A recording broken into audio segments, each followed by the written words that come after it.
प्यारे बच्चों, मैं ज्योति एसपीएल विद्यापीठ से आज हम लोग पढ़ेंगे कक्षा 3 क्लास में हिंदी व्याकरण। कक्षा 3 क्लास में हिंदी व्याकरण अध्याय भाषा और व्याकरण। भाषा और व्याकरण, जैसे कि पिछले वीडियो में हम लोगों ने पढ़ा भाषा के बारे में और लिपि के बारे में। भाषा के बारे में और लिपि के बारे में आज हम लोग पढ़ेंगे व्याकरण। एक बार फिर से दोहराते हैं, भाषा क्या होता है और लिपि क्या होता है, फिर देखते हैं व्याकरण। आप लोग ध्यान से इसे देखेंगे और समझेंगे। भाषा क्या है?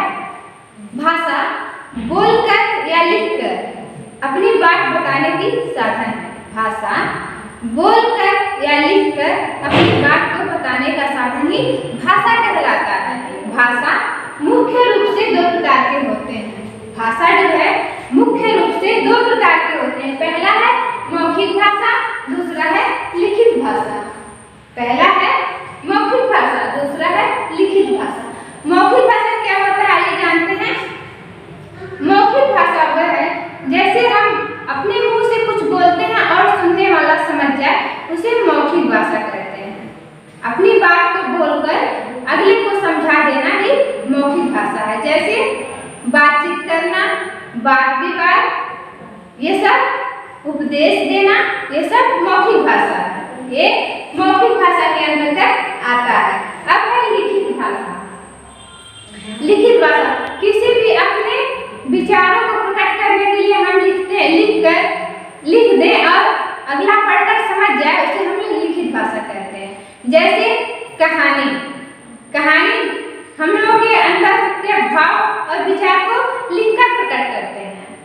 भाव और विचार को लिखकर प्रकट करते हैं, अगला पढ़कर समझ जाता है, उसे हम लिखित भाषा कहते हैं। जैसे कहानी लिखना, पत्र लिखना, ये सब है लिखित भाषा। ये सब लिखित भाषा के अंतर्गत आता है। अब देखते हैं लिपि। लिपि क्या होती है? लिपि वह है जो भाषा के लिखने के विधि को लिपि कहते हैं।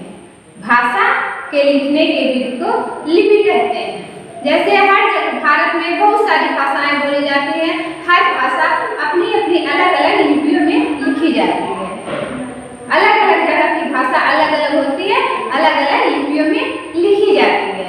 जैसे हिंदी, संस्कृत, ये दोनों देवनागरी लिपि में लिखी गई है। जैसे अंग्रेजी है, अंग्रेजी रोमन लिपि में लिखी गई है। इसे हम जैसे भाषा के लिखने के विधि को लिपि कहते हैं। हर भाषा अलग अलग विधि से लिखा हुआ होता है। हर भाषा की अपनी अलग अलग लिपि हो, हर भाषा अलग अलग होता है, अलग अलग लिपि होती है। अब देखते हैं व्याकरण। व्याकरण क्या है? जिस शास्त्र के माध्यम से हम लोग शुद्ध लिखना या पढ़ना सीख लेते हैं, उसे व्याकरण कहते हैं।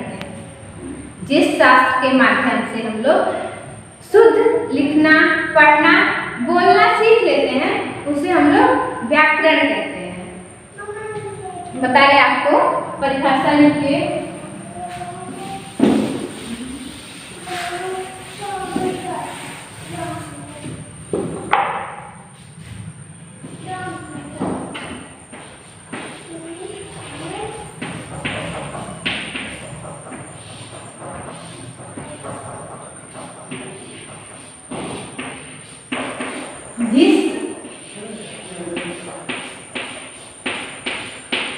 जिस शास्त्र के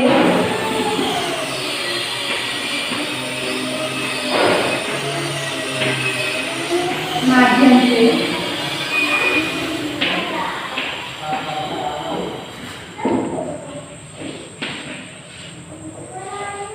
शुद्ध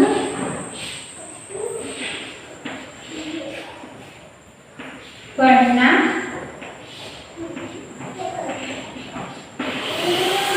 लिखना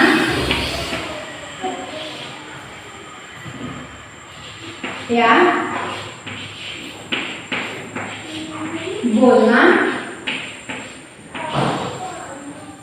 बोलना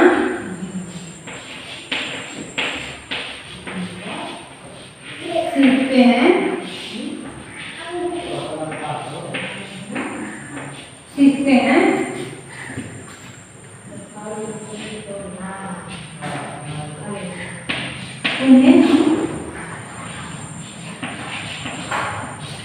उन्हें हम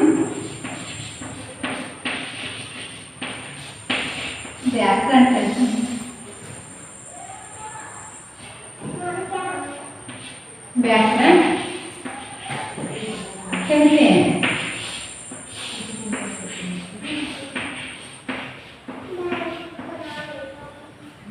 व्याकरण का परिभाषा है जिस शास्त्र के माध्यम से शुद्ध पढ़ना, लिखना या बोलना सीखते हैं उन्हें हम व्याकरण कहते हैं।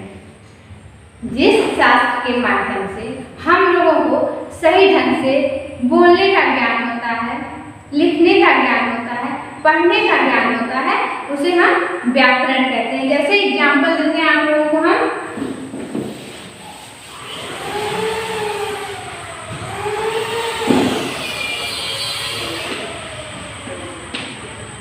उदाहरण राम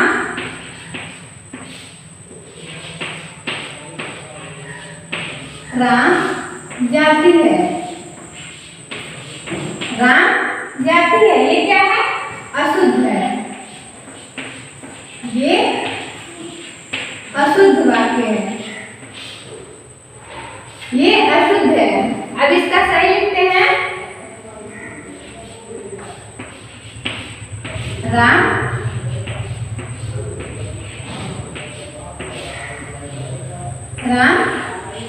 जाता है। राम जाता है, ये क्या है? ये शुद्ध है, ये शुद्ध है। ऐसे ही मानते हैं। फिर और उदाहरण, जैसे सीता गाना गाता है, ये क्या है? अशुद्ध है। इसका शुद्ध क्या? सीता गाना गाती है।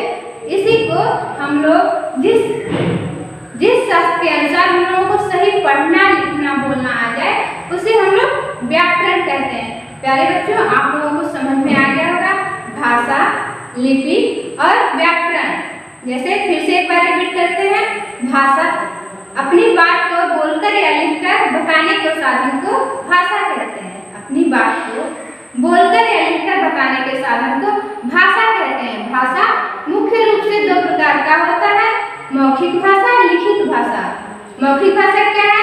हम अपने मुंह से बोलते हैं और अगला सुनकर समझ जाता है, उसे मौखिक भाषा कहते हैं। जैसे वाद विवाद, बातचीत करना, उपदेश देना, ये सब मौखिक भाषा है। अब लिखित भाषा देखते हैं। हम अपनी भावनाओं को, अपनी भाव को लिखकर प्रकट करते हैं और अगला पढ़कर समझ जाता है, उसे लिखित भाषा कहते हैं। जैसे कहानी लिखना, पत्र लिखना आदि, ये है लिखित भाषा। अब देखते हैं लिपि। भाषा के लिखने के विधि को लिपि कहते हैं। लिपि किसे कहते हैं? भाषा के लिखने के विधि को लिपि कहते हैं। अपने भारत देश में बहुत हर जगह अलग अलग भाषा होती है। अलग अलग भाषा अलग अलग लिपियों में लिखी होती है। जैसे हमारा हिंदी है, संस्कृत है, ये दोनों देवनागरी लिपि में लिखी गई है और अंग्रेजी है, ये रोमन लिपि में लिखी गई है। अब देखते हैं व्याकरण। जिस शास्त्र के माध्यम से हम लोगों को शुद्ध लिखना, पढ़ना, बोलना आ जाए, उसे हम लोग व्याकरण कहते हैं। प्यारे बच्चों, आप लोगों को समझ में आया होगा भाषा और व्याकरण। आप लोग इसे पढ़ेंगे और दोहराएंगे। फिर मिलते हैं अगले ऑनलाइन क्लासेस वीडियो में। धन्यवाद।